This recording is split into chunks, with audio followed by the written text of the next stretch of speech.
नमस्कार दोस्तों, आज हम बात करें एक ऐसे कंपनी के बारे में जिसका अगर टर्नओवर में देखूं तो वो भी पाकिस्तान के स्टॉक एक्सचेंज से कहीं ज्यादा है। अगर मैं पूरे कैपिटल मार्केट की मैं बात करूं तो वहां पे पाकिस्तान का इकोनॉमी भी डूब जाएगा। आज हम बात करें एक ऐसे कंपनी के बारे में जिसने देश को पहला स्टील प्लांट दिया। हम बात करें ऐसे कंपनी के बारे में जिसने देश में पहला हॉस्पिटल खोला। हम बात करें एक ऐसे कंपनी के बारे में जिसने देश में पहला एयरलाइंस दिया। हम बात कर रहे हैं ऐसे कंपनी के बारे में जिसने देश में 8 घंटे का वर्किंग कल्चर लेके आया। हम बात कर रहे हैं ऐसे कंपनी के बारे में जो पहली बार देश में एचआर डिपार्टमेंट लेकर के आया। जी हाँ दोस्तों, हम बात कर रहे हैं देश के इंडस्ट्री के भीष्म पितामह कहे जाने वाले जमशेदजी टाटा के बारे में। हम बात कर रहे हैं एयरलाइंस के भीष्म पितामह कहे जाने वाले जेआरडी टाटा के बारे में। हम बात कर रहे हैं मॉडर्न इंडस्ट्री के भीष्म पितामह कहे जाने वाले सर रतन टाटा के बारे में। हम बात कर रहे हैं दोस्तों पूरे टाटा ग्रुप के बारे में। अगर मैं टाटा पूरे ग्रुप की मैं बात करूं दोस्तों तो आज के डेट में यहाँ पे लगभग 9,35,000 एम्प्लॉय काम करते हैं। अकेला लगभग 5 लाख से ज्यादा एम्प्लॉय टीसीएस के अंदर काम करते हैं। TCS Tata consultancy services. अगर हम बात करते हैं टर्नओवर के बारे में तो इसका टर्नओवर 128 बिलियन डॉलर, मतलब जितना पाकिस्तान का स्टॉक एक्सचेंज का है वैल्यू उतना अकेला टर्नओवर टाटा ग्रुप का है। अगर हम वहीं पे मार्केट कैपिटल की बात करें तो यहाँ पे तो पूरा पाकिस्तान ही डूब जाएगा। हम बात करें दोस्तों टाटा ग्रुप के पूरे साम्राज्य के बारे में और इसकी कहानी शुरू होती है आज से 200 साल पहले, मतलब 1822 में। एक गुजरात के पारसी फैमिली में जन्मे नसरवानजी टाटा जो कि जमशेदजी टाटा के फादर थे, वो गुजरात से पहुंचते हैं मुंबई। उनके पास संकल्प होता है कि मुझे देश के लिए कुछ करना है, यहाँ के समाज के लिए कुछ करना है, क्योंकि वो समय था देश में अंग्रेजों के गुलामी का। यहाँ पे हर इंडियन को उस नजर से नहीं देखा जाता था जैसा देखा जाना चाहिए था। लेकिन नसरवानजी टाटा का जो थिंकिंग था बहुत ज्यादा हाई था। उस देश के लिए कुछ करना चाहते थे, वो समाज के लिए कुछ करना चाहते थे। इसी समाज और इसी देश के कायाकल्प को पलटने के लिए उनके बेटे जमशेदजी टाटा 1868 में 21,000 रुपए के मूल्य पर एक बैंकक्रप्ट ऑयल कंपनी का एक्विजिशन करते हैं मुंबई के अंदर, जब उनका एज होता है मात्र 29 साल। वो 21,000 रुपया दोस्तों आज के डेट में 128 बिलियन डॉलर का टर्नओवर दे रहा है। हम बात करें दोस्तों जमशेदजी टाटा के वो सारे सोच के बारे में जहां पे वो चाहते थे कि हम देश के लिए कुछ अलग करें, हम देश के लिए कुछ ऊंचा करें। उनका 4 सबसे बड़ी ख्वाहिश थी कि देश में एक वर्ल्ड क्लास होटल का निर्माण हो, देश में एक वर्ल्ड क्लास स्टील फैक्ट्री का निर्माण हो, देश में एक हाइड्रो प्लांट का निर्माण हो, देश के लिए एक साइंस इंस्टीट्यूट का निर्माण हो जहां पे कि यहाँ के बच्चे अपना रिसर्च कर सके।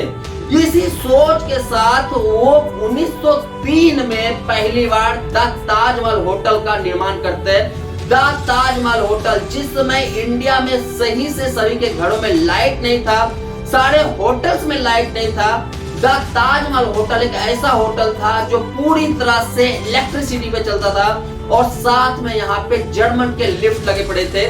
और उस होटल में उस समय अंग्रेजों द्वारा वेटर का काम किया जाता था। ऐसे थे हमारे जमशेदजी टाटा। उनके ख्वाहिशें तो बहुत सारी थी, लेकिन 1904 में उनका मृत्यु हो जाता है और उसी समय उसके गद्दी पे बैठते हैं उनके बेटा सर दोराबजी टाटा। 1907 में जमशेदजी टाटा के बेटे सर दोराबजी टाटा जमशेदजी टाटा की जो ख्वाहिश थी उसको पूरा करने के लिए अग्रसर होते हैं और पहली बार देश में टाटा स्टील का निर्माण होता है। टाटा स्टील की फैक्ट्री बैठती है। 1909 आते आते इंडिया में उनकी तीसरी जो ख्वाहिश थी एक साइंस इंस्टीट्यूट का, उसका स्थापना करते थे इंडियन इंस्टीट्यूट ऑफ साइंस।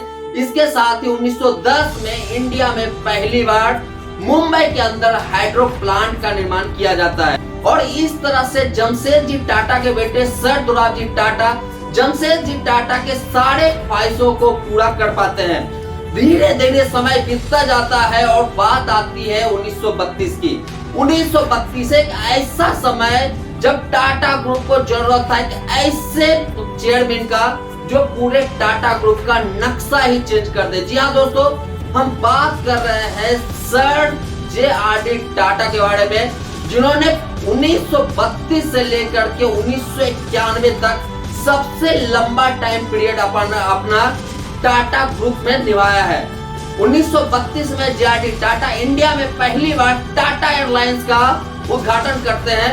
जब पूरा देश एयरलाइंस के विरुद्ध था, तब उस समय पहली बार टाटा एयरलाइंस का उदय होता है और 1947 आते आते डोमेस्टिक टाटा एयरलाइंस जो है इंटरनेशनल टाटा एयरलाइंस बन जाता है। समय इसके साथ और बीतता है, आता है 1945 और जन्म होता है टाटा मोटर का, जो कि जे.आर.डी. टाटा के विजन के अंदर आता है।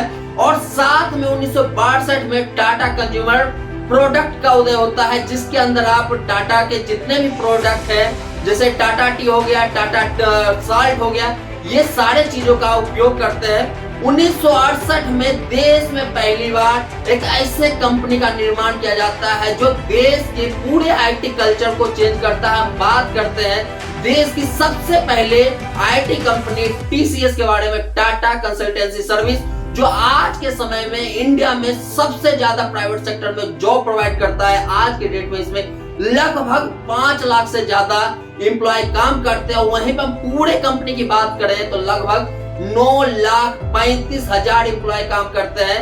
देश का तीसरा सबसे बड़ा जॉब देने वाली संस्था है टाटा ग्रुप। पहले नंबर पे है इंडियन आर्मी, दूसरे नंबर पे है इंडियन रेलवे, जो कि गवर्नमेंट का एक पार्ट है, लेकिन प्राइवेट सेक्टर में टाटा ग्रुप तीसरे नंबर पे आता है। धीरे से और टाइम बीतता है, 1984 का टाइम आता है, इस समय स्थापना होता है टाइटन। जी हाँ दोस्तों, अपने टाइम का मजबूत वॉच कहा जाने वाला टाइटन, जो एक घड़ी बनाती थी जिसका प्रोडक्ट और भी है, सोनाटा जो कि टाइटन के प्रोडक्ट है, फास्ट ट्रैक जो कि टाइटन के प्रोडक्ट है, और टाइटन तो खुद में ही एक वॉच है।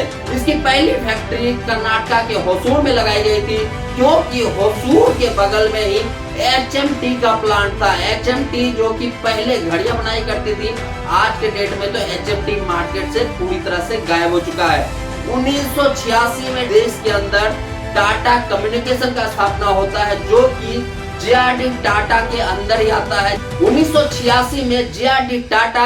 टाटा कम्युनिकेशन का स्थापना करते हैं और यहाँ से टाटा ग्रुप अपना एक नया ऊंचाई छूना स्टार्ट करता है। समय आता है 1991 और 1991 में देश में दो बड़ी चीजें होती है। पहला, देश के इकोनॉमी को प्राइवेट सेक्टर के लिए खोल दिया जाता है, और दूसरा 1991 का ऐसा समय था जब सर रतन जी टाटा को पूरे टाटा ग्रुप का चेयरमैन बना दिया जाता है। 1991 से लेकर के दोस्तों 2016 तक हम बात करें तो टाटा ग्रुप ने बहुत सारा एक्विजिशन जो है सर रतन जी टाटा के अंडर किया है, जिसमें से मेन था टेटली, जो कि अपने से बड़ा ब्रांड, जैसे टाटा टी हम बात करते हैं, टाटा टी का जितना कंज्यूमर है उससे कहीं ज्यादा टेटली जो कि एक यूके का ब्रांड था, इसको एक्वायर किया गया। वहीं पर हम बात करते हैं 2008 में टाटा मोटर ने लैंड रोवर और जगुआर का एक्विजिशन किया, जो कि अपने आप में टाटा मोटर से कहीं बड़ा था। फोर्ड रतन टाटा के पास चल के आया कि आप हमारी कंपनी को खरीद लीजिए। इसके पीछे भी एक लंबी कहानी, हम जब रतन टाटा की कहानी लेकर के आएंगे तो उस समय हम इसके बारे में भी बात करेंगे। 2007 में दोस्तों टाटा स्टील एक्वायर करता है यूरोपियन बेस्ड कंपनी कोरस को, जो कि वहां पे स्टील का सबसे बड़ा निर्माता था। वहीं पे हम बात करते हैं टाटा फिर आगे बढ़ता है और एक वेंचर स्टार्ट करता है स्टारबक्स के साथ, जो कि एक कॉफी का ब्रांड है, और उसको स्टार्ट किया जाता है इंडिया के अंदर। तो इस तरह से टाटा जो है एक के बाद एक एक्विजिशन करता रहता है। सर रतन टाटा के अंदर कंपनी का रेवेन्यू 40 गुना बढ़ा था। वहीं पे हम प्रॉफिट की बात करते हैं तो वो 50 टाइम बढ़ा था। इतने बड़े शख्सियत सर रतन टाटा के बारे में अगर आप जानना चाहते हैं तो हम उसके ऊपर भी वीडियो लेकर के आएंगे। टाटा ग्रुप के हर एक कंपनी के बारे में वीडियो लेकर के आएंगे, हर एक उस शख्सियत के बारे में वीडियो लेकर के आएंगे जो टाटा ग्रुप के साथ जुड़े रहे थे। देश में पहला पायलट लाइसेंस टाटा ग्रुप के पास था। जे.आर.डी. टाटा के पास देश में पायलट लाइसेंस पहली बार था। कमर्शियल एयरलाइंस जो है टाटा ग्रुप स्टार्ट किया था। भारत रत्न पहले से इंडस्ट्रियलिस्ट है सर जे.आर.डी. टाटा जिनको दिया गया है। कैंसर का हॉस्पिटल पहला जो है टाटा ने बनाया है। रिसर्च इंस्टीट्यूट पहला टाटा ने बनाया है। 8 आवर का वर्किंग कल्चर टाटा लेकर के आया है। पीएफ स्कीम टाटा लेकर के आया है। पेड लीव टाटा लेकर के आया है। फ्री मेडिकल पॉलिसी टाटा लेकर के आया है। एचआर डिपार्टमेंट टाटा लेकर के आया है। हम बात करते हैं मेरिट बेस्ड सिलेक्शन, तो वो भी टाटा लेकर के आया है। टाटा ग्रुप का अपना एक अलग टाइम रहा है। हम बात करते हैं चेयरपर्सन के बारे में। जमशेदजी टाटा 1868 से लेकर के 1904 तक, कहने का तो 1903 तक ही टाटा ग्रुप के जो थे चेयरमैन रहे थे। सर दोराबजी टाटा 1904 से 1932 तक रहे थे। जे.आर.डी. टाटा 1938 से लेकर के 1991 तक टाटा ग्रुप के चेयरमैन रहे थे। सर रतन टाटा 1991 से लेकर के 2012 तक टाटा ग्रुप के चेयरमैन रहे थे। वहीं पे साइरस मिस्त्री जो कि 2012 से 2016 तक रहे थे, बट किसी कॉन्फ्लिक्ट के कारण उनको चेयरपर्सन का वहां से पद छोड़ना पड़ा और फिर से 2016 से 2017 तक सर रतन टाटा को चेयरपर्सन बनाया गया। उसके बाद 2017 से लेकर के अभी तक नटराजन शेखरन जो है वो टाटा ग्रुप के चेयरमैन है। टाटा ग्रुप ने नटराजन चंद्रशेखरन के नेतृत्व में ही 2022 में एयर इंडिया का अधिग्रहण किया और आज के डेट में एयर इंडिया फिर से टाटा का एक पार्ट है। हम बात करते हैं दोस्तों टाटा ग्रुप के और भी कितने प्रोडक्ट है जो हम यूज करते हैं। इसमें से ऑटोमोबाइल है, बात करते हैं केमिकल है, ज्वेलरी है, कंज्यूमर प्रोडक्ट है, होटल है, एयरलाइन से और भी बहुत सारी चीजें। कंपनी की हम बात करते हैं जो टाटा ग्रुप के अंतर्गत आता है, उसमें से तनिष्क है, टाटा केमिकल है, टाटा स्टील है, ताज होटल है, बिग बास्केट है, ये सारे जो है टाटा के प्रोडक्ट है। वहीं पे एयर इंडिया भी आजकल टाटा का प्रोडक्ट हो चुका है। टाटा पावर भी टाटा का प्रोडक्ट है। टाइटन टाटा का प्रोडक्ट है। फास्टैग टाटा का प्रोडक्ट है। इतने सारी जो है टाटा के प्रोडक्ट और टाटा की कंपनियां हैं जो आज के डेट में टाटा ग्रुप के अंतर्गत चलती है। टाटा ग्रुप का जो प्रॉफिट है उसके बारे में हम अपने दूसरे वीडियो में बात करेंगे, क्योंकि टाटा ग्रुप का जो प्रॉफिट है वो टाटा ग्रुप को डायरेक्टली नहीं जाता है, इसका प्रॉफिट कहीं और शेयर होता है। उसकी कहानी क्या है, टाटा ग्रुप के बाकी चेयरपर्सन की कहानी क्या है, वो हम अपने अगले वीडियो में लेकर के आएंगे। इसके साथ ही हम लेकर के आएंगे अपने चैनल पे देश के एक ऐसे उद्योगपति की कहानी जो जीरो से शुरू होकर के देश के कायाकल्प करने में आज उनका योगदान रहा है। तो दोस्तों ये वीडियो था यहीं तक। अगर आपको ये वीडियो अच्छा लगा होगा तो मेरे लिए ना सही सर रतन टाटा के लिए चैनल को सब्सक्राइब कीजिए, साथ में वीडियो को शेयर कीजिए ताकि दूसरे लोगों तक भी ये वीडियो पहुंच सके। धन्यवाद।